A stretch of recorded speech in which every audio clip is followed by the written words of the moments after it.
सातारा जिल्ह्यातील मान तालुक्याचे मुख्यालय असलेल्या दहिवडी ग्रामीण रुग्णालयात उपचाराविना रुग्णांचे हाल होत आहेत। वैद्यकीय अधीक्षक डॉक्टर धुमाळ वेळोवेळी गैरहजर असतात। रुग्णांना केस पेपर काढण्यासाठी असणारे कर्मचारी अनिल परमार कोणती कल्पना व कोणताही रजेचा अर्ज न देता रजेवर गेले आहेत। वैद्यकीय अधीक्षक व कर्मचारी यांचे ग्रामीण रुग्णालयाच्या कारभारासाठी साटेलोटे असून तालुक्याचे ठिकाण असूनही रुग्णांना केस पेपर काढण्यासाठी जवळपास 2 तास प्रतीक्षा करावी लागत असेल तर यापेक्षा आरोग्य विभागाचे काय दुर्भाग्य असू शकते। या ग्रामीण रुग्णालयातील कारभारात मोठे आर्थिक गौडबंगाल आहे। वैद्यकीय अधीक्षक आणि कर्मचारी एकमेकांना वाचवण्याच्या भूमिकेत असतात। वेळोवेळी जिल्हा शल्यचिकित्सक डॉक्टर युवराज करपे यांच्याकडे रुग्णांसह पदाधिकाऱ्यांनी तक्रारी केल्या आहेत, तरीही वरिष्ठ कर्मचाऱ्यांना वाचवण्याच्या भूमिकेत असतात। औषधांचा तुटवडा असून तालुक्यातून जवळपास 20 ते 30 किलोमीटरवरून येणाऱ्या वयोवृद्ध रुग्णांना औषधं किंवा उपचाराविना माघारी परतावे लागत आहे। वैद्यकीय अधीक्षक तर 8 ते 10 दिवस ग्रामीण रुग्णालयाकडे फिरकतही नाहीत। यामुळे पगार वेळच्या वेळी आणि सेवा कधीतरीच अशी अवस्था दहिवडी ग्रामीण रुग्णालयातील वैद्यकीय अधीक्षकांची झाली आहे। शासन आरोग्यावर कोट्यावधी रुपये खर्च करत असताना दहिवडी ग्रामीण रुग्णालयाची अवस्था दयनीय झाली आहे। रुग्णालयातील वैद्यकीय अधीक्षकांचे क्वार्टर धूळखात पडले असून खराब झालेले कपडे, कागदपत्र यांचा मोठ्या प्रमाणावर खच दिसून आला।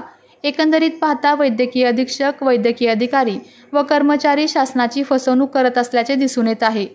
आओ जाओ घर तुम्हारा अशी अवस्था दहिवडी ग्रामीण रुग्णालयाची झाली आहे। तरी ग्रामीण रुग्णालयाचे मालक असल्याच्या आविर्भावात वावरणाऱ्या वैद्यकीय अधीक्षक, वैद्यकीय अधिकारी, प्रयोगशाळा वैज्ञानिक अधिकारी, कर्मचाऱ्यांवर आरोग्यमंत्री प्रकाश आंबेडकर यांनी कारवाई करावी अशी मागणी रुग्ण करत आहेत।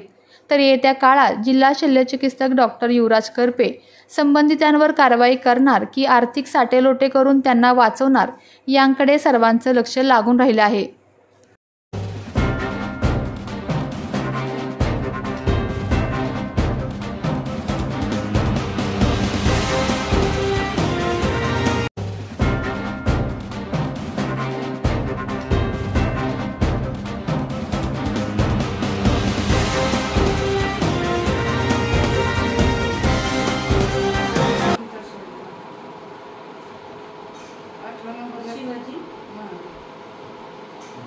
केस पेपरला अधिकार आहे का मॅडम तुम्हाला?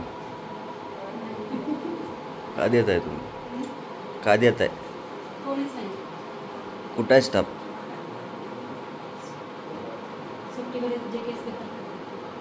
मग दुसऱ्याला चार्ज कोणाला दिला नाही का?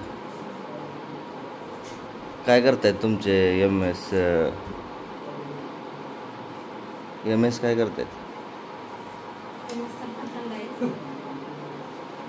पगार सुरू आहे ना कर्मचाऱ्यांना? का पगार रजा आहे म्हणल्यावर बंद आहे?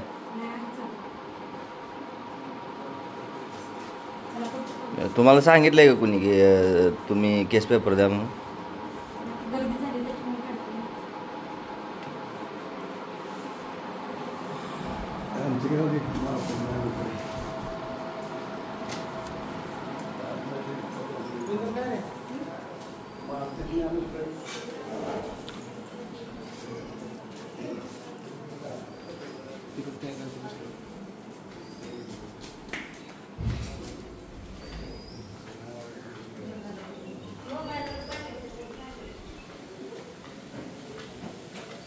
औषधं काय देत नाही केस पेपर शिवाय, त्याच्यापेक्षा काय? किती वाजता आलाय तुम्ही? काय आले 9ला। आता किती वाजेपर्यंत, किती वाजले जातात? 10:30 वाजले, आता 10:30 पुस्तक आले। केस पेपरचे काय काय तुमच्याबद्दल घडले? मिळाले शेवट म्हणजे औषधच देत नाही, त्याच्यापेक्षा काय? काय सुविधा मिळतात का तुम्हाला इथं? काय आता बोलायचं? तुम्ही काय सांगा? मी 9:15 दरम्यान इथं आलो तर केस पेपरला विचारलं तर सांगितलं की अजून केस पेपर आलेले नाहीत।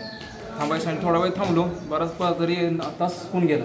त्या माझ्या आधी पण तिथे एक आजी आली, त्या पण थांबून पाठीमागे गेल्या आणि आता ह्यांना बोलल्यानंतर, साहेबांना बोलल्यानंतर आता केस पेपर द्यायला चालू केलं। काय नक्की तुमच्यावर काय न्याय होतं?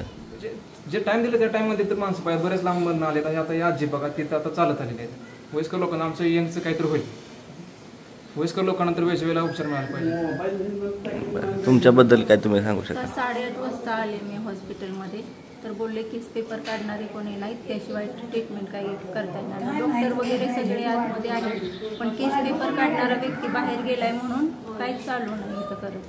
त्यांना मी बोलले मी हेल्प म्हणून मी नाव लिहायला सुरुवात करू का, म्हणजे बाकी तरी पेशंट जातील. आजी लोक बरीच होती इथं, 7-8 आजी, तरी ते म्हणले तसं नाही चालत, तेच सोय करतील काहीतरी, त्यांनी दिल्याशिवाय काय पर्याय नाही, डॉक्टर पण काय करू नाही शकत. आपल्या तालुक्यातील जिल्ह्यातील बातम्या सर्वप्रथम पाहण्यासाठी आजच सातारा न्यूजला YouTube चॅनलवर सबस्क्राईब करा, लाईक करा, शेअर करा आणि बेल आयकॉन प्रेस करायला विसरू नका.